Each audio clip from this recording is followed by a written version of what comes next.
ఏళ్ళకి ఇట్లుంటుందా? ముఖ్యమంత్రి గారు కనీసం ఆలోచన చేయాలి ఒక్కసారి. మీ ఉమ్మడి మహబూబ్నగర్ జిల్లాలో ప్రాంతమే కదా, ఐజా గురించి మీకు తెలియక కాదు కదా, మీ గురువు గారే కదా వరల్డ్ బ్యాంక్ తీసుకొచ్చి డబ్బులు తీసుకొచ్చింది. ఐజాలో ఇప్పటికీ ఇవాళ పొద్దున కూడా నేను చూస్తే 84 పాఠశాలలు ఉంటే అసలు టీచర్లే లేనటువంటి పని, సగానికి సగం టీచర్లు లేరు. నేను ఇవాళ ముఖ్యమంత్రి గారిని డిమాండ్ చేస్తూ ఉన్నా, బాధతో డిమాండ్ చేస్తూ ఉన్నా. ముఖ్యమంత్రి గారు ఫీజు రియంబర్స్మెంట్ ఇవ్వని ప్రతిసారి నేను చెప్పిన, మీరు ఫీజు రియంబర్స్మెంట్ ఇవ్వకపోతే బాధపడేది స్కూళ్ళు మానేసేది, కాలేజీలు మానేసేది ఆడపిల్లలే.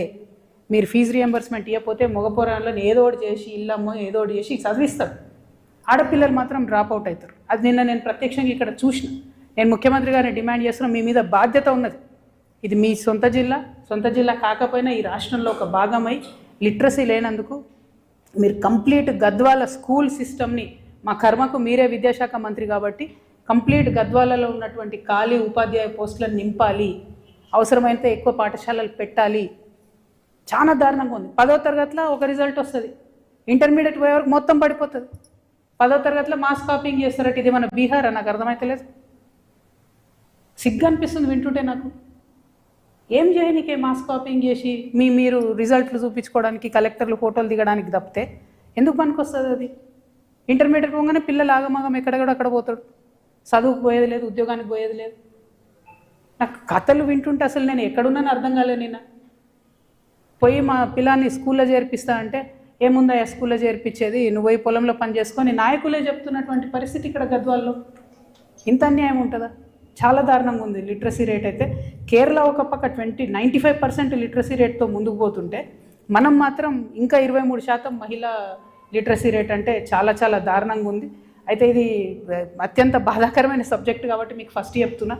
మేము మొదలు రావడంతోనే బీచ్పల్లి ఆంజనేయ స్వామి వారిని దర్శనం చేసుకొని, ఇక ఆంజనేయ స్వామి వారి మీద కూడా చాలా పాపం కష్టాలు ఉన్నాయి. అక్కడ కూడా ట్రస్టీలు వీళ్ళ ఫ్యామిలీ అంట, అరుణమ్మ గారి ఫ్యామిలీ అంట, కనీస వసతులు లేవు. గోపురం కూలిపోతుంటే 8 ఏళ్ళైనా కూడా దాని మీద శ్రద్ధ లేదు. అక్కడ ఉండేటటువంటి శానిటేషన్ వాళ్ళకి సంబంధించి జీతాలు లేవు. చాలా సమస్యలు ఉన్నాయి, ఒకటి కాదు రెండు కాదు. అంటే సమస్యలే చెప్పాలి, ఒకరినే టార్గెట్ చేయాలన్నది నా ఉద్దేశం కాదు. మేము చేసినటువంటి అధ్యయనంలో విషయాలు తప్పకుండా చెప్తాం. ఎందుకంటే ఇన్నేళ్ళు ఒకటే కుటుంబానికి అధికారం ఇచ్చినా కూడా ఏం జరగలేదన్న బాధతో చెప్తాను. తర్వాత ఆలంపూర్ 100 బెడెడ్ హాస్పిటల్కి వచ్చినాం. నాసి రకంగా కట్టిండ్రు, బలవంతంగా ప్రజలు వచ్చి వాడదామనేదాకా 3 ఏళ్ళు బంద్ పెట్టిరు 100 బెడెడ్ హాస్పిటల్. ఇప్పుడు ఓపెన్ చేసిన 100 బెడెడ్ హాస్పిటల్. డాక్టర్లు లేరు, నర్సులు లేరు, భయంకరమైన పరిస్థితి. మొత్తం ఖాళీ ఉంది. మేము నిన్న చూడడానికి పోతే ఏమంటే సండే అంటారు. ఏదో ఉన్నకాడికి పాపం డాక్టర్లు నర్సులు ప్రయత్నం చేస్తారు ఏదో చేద్దామని, కానీ ప్రభుత్వం నుంచి టేబుళ్ళు బల్లలు కూడా ఇయ్యనటువంటి పరిస్థితి ఆలంపూర్ 100 బెడెడ్ హాస్పిటల్కి ఉంది. దాని మీద తక్షణమే దృష్టి పెట్టాలని చెప్పి నేను ప్రభుత్వాన్ని డిమాండ్ చేస్తూ ఉన్నాను. ఆ తర్వాత మేము కల్వకుంట్ల నుంచి మానవపాడు మండలంలో ఒక గ్రామం నుంచి పాస్ అవుతూ ఉంటే మొక్కజొన్న రైతులు పాపం అందరూ కూడా కొనుగోలు కేంద్రంలో మొక్కలు పోసుకొని ఉన్నారు. ఏమన్నా ఏం సంగతి అని అంటే వాళ్ళు 30 రోజులు 25 రోజులు 20 రోజులైంది మేము వచ్చామని చెప్తున్నారు. వెంటనే కలెక్టర్ గారికి ఫోన్ చేసి నేను రిక్వెస్ట్ చేయడం జరిగింది. ఏందండి ఇది, కనీసం మంచినీళ్ళు కూడా లేవు. కొనుగోలు కేంద్రాలు అంటే అన్ని వసతులు ఉండాలి కదా, మంచినీళ్ళు కూడా లేవు. ఎన్ని రోజులు ఉంటారు రైతులు ఇక్కడ అంటే నేను ఇమీడియట్గా తీపిస్తా అని చెప్పారు. మరి తీపిచ్చిరో లేదో నాకు తెలియదు ఈరోజు. అంటే ఎక్కడికక్కడ సమస్యలను కనీసం ప్రభుత్వం దృష్టికి తీసుకుపోయేటోడు కూడా మరి ఇక్కడ లేకపోవడం అన్నది అన్యాయం. ఆ తర్వాత శాంతినగర్ వయా వెళ్తూ తుమ్మిళ్ళకి వచ్చి, ఇక తుమ్మిళ్ళ సంగతి మనందరికీ తెలిసిందే. ఆర్డిఎస్ ప్రాజెక్ట్ అనేటటువంటిది ఉమ్మడి ఆంధ్రప్రదేశ్ కర్ణాటక రాష్ట్రం అంతకుముందు మన నిజాం నవాబ్ హైదరాబాద్లో స్టేట్లో ఉన్నప్పుడు అక్కడ కట్టినటువంటి ప్రాజెక్ట్ అది. అక్కడ కర్ణాటకలో కూడా ఇప్పటికీ మనకు భూములు ఉన్నాయి ఆర్డిఎస్కి సంబంధించి. ఆర్డిఎస్ మీద మన కేసీఆర్ గారు కూడా అంతకుముందు పాదయాత్ర చేసారు. తెలంగాణ వచ్చిన తర్వాత ఈ తుమ్మిళ్ళ కట్టినాక కొంత నయమైంది, సగం ఆయకట్టు కన్నా కొంత నీళ్ళు వస్తున్నాయి. కానీ ఉన్న 3 పంపులలో కేవలం ఒక పంపును వాడుతున్నారు. ఇంకా 2 పంపులు ఖాళీగా ఉన్నటువంటి పరిస్థితి. ఎందుకు వాడట్లేదు అని అంటే అది ఒకటేసారి ఆ పంపులన్నీ వాడితే కాలువ మొత్తం చిన్న సైజు ఉంది, ఆగమాగమై కొట్టుకుపోయే పరిస్థితి ఉంది అని చెప్తున్నారు. కాబట్టి ఆధునిక టెక్నాలజీ వాడాలి. ఎందుకంటే రైతులు పైనున్న రైతులేమో మేము 1 సంవత్సరం పాటు మేము ఖాళీగా ఉంచుకోమని పైనున్న రైతులు అంటారు, కిందున్న రైతులకేమో టేలెండ్లు ఉన్న వాళ్ళకు నీళ్ళు రాని పరిస్థితులు. మరి పరిష్కారం ఏంది అని అంటే ఖచ్చితంగా పైప్ లైన్ వేయాలి. 40 కిలోమీటర్ల దూరం అవుతుంది, మధ్యలో నేషనల్ హైవే దాటాల్సి వస్తుంది. కానీ పైప్ లైన్ వేసి మోటార్ ఇంకోటి ఆన్ చేస్తేనే కంప్లీట్ ఆర్డిఎస్ కెపాసిటీ ఎంతైతే ఉందో అది వాడుకునే అవకాశం ఉంటుంది. ఎందుకు వాడుకోవాలి ఆర్డిఎస్, ఎందుకు కంప్లీట్ కెపాసిటీ వాడుకోవాలి అంటే మనకు హక్కుభుక్తంగా కృష్ణా నదిలో ఏదైతే మనం కొట్లాడుతూనే ఉంటాం కృష్ణాలో మన వాటా కావాలని, ఇక్కడ మనకు హక్కు ఉంది, వాటా ఉంది. ఆ వాటా ఉన్న నీళ్ళని కూడా మనం పంప్ చేసుకోలేకపోతున్నాం, ఎందుకంటే చిన్న టెక్నికల్ డిఫికల్టీ వాళ్ళు. సో ఈ డిఫికల్టీని ఓవర్కమ్ కావాలి, ఖచ్చితంగా ముఖ్యమంత్రి గారు ప్రత్యేక దృష్టి పెట్టాలి. తుమ్మిళ్ళను ఫుల్ కెపాసిటీకి వాడాలి, దాంతో కృష్ణాలో ఉన్న నీళ్లు మనకు ఫుల్ కెపాసిటీ వస్తాయి. దానికోసం నేను డిమాండ్ చేస్తూ ఉన్నాను ప్రభుత్వాన్ని. అదేవిధంగా మందొడ్డి ఏంటిది ఇది మాందొడ్డిలో అట్లనే, అంటే ఊర్లు అంతటా ఘోరమే ఉన్నాయి, రోడ్లు అంతటా ఘోరమే ఉన్నాయి. ఆలంపూర్లో ఆ మాందొడ్డి నుండి వస్తుంటే పాపం వాళ్ళు ఆపి పర్టికులర్గా చూపించారు, ఎందుకంటే ఆ తుమ్మిళ్ళ ప్రాజెక్ట్ పక్కనే మొన్ననే యాక్సిడెంట్లు అయినాయి, ఇట్లా రోడ్లు టిప్పర్లు కొట్టిపోతున్నారు. సరే ఇప్పుడు చెప్తా టిప్పర్ల కథ. రోడ్లు ఎందుకు బాగాలేవు ఆలంపురంలో అంటే ఇసుక దందా జరుగుతుంది. అక్కడ ఉన్న వాళ్ళని అడిగినా, మరి మీరు ఊరోళ్ళు అందరు కలిసి ఆపొచ్చు కదా టిప్పర్లు అంటే, ఎక్కడ ఆపుతాము, రేవంత్ రెడ్డి గారు బొమ్మ పెట్టుకున్నారట టిప్పర్లు అన్నిటి మీద, ముఖ్యమంత్రి గారు బొమ్మ పెట్టుకొని బాజాప్తా నడుపుతున్నారని చెప్తున్నారు. ఆపి ఏమన్నా అడుగుతా అంటే పైనుండి ఫోన్లు వస్తున్నాయని ఆఫీసర్లు భయపడ్డం, అందరు భయపడ్డం.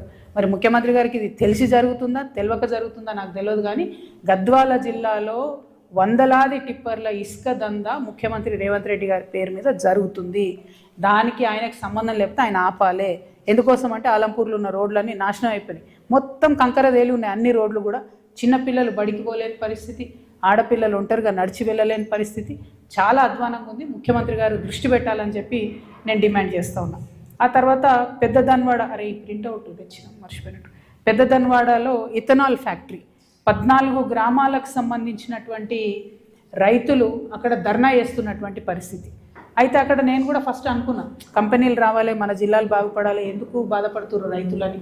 అక్కడ పోయి చూసినాక నాకు తెలిసింది నిజంగా ఎంత అందంగా ఉన్నాయి భూములు అంటే అక్కడ నేను ఇంతవరకు అట్లా చూడలే. అక్కడనే పత్తి, అక్కడనే పల్లి, అక్కడనే కందులు, అక్కడే జొన్నలు, అక్కడే మొక్కజొన్నలు, వరి, అంటే ఇంత డైవర్స్ భూమి, మిర్చి, మళ్ళీ దానికి తోడు 6-7 రకాల పంటలు, పొగాకు, ఇన్ని రకాల పంటలు ఉన్న అద్భుతమైన భూములు. కనుచూపు మేరలో భూములు పంటలు తప్ప ఏం కనబడతలేవు. ఆ మధ్యలో 30 ఎకరాల ఫ్యాక్టరీకి పర్మిషన్ ఇచ్చారు. ఇది బీఆర్ఎస్ ఉన్నప్పుడే జరిగింది. ఏ గవర్నమెంట్ ఇచ్చినా 100% అది తప్పు పర్మిషన్ ఇచ్చారు.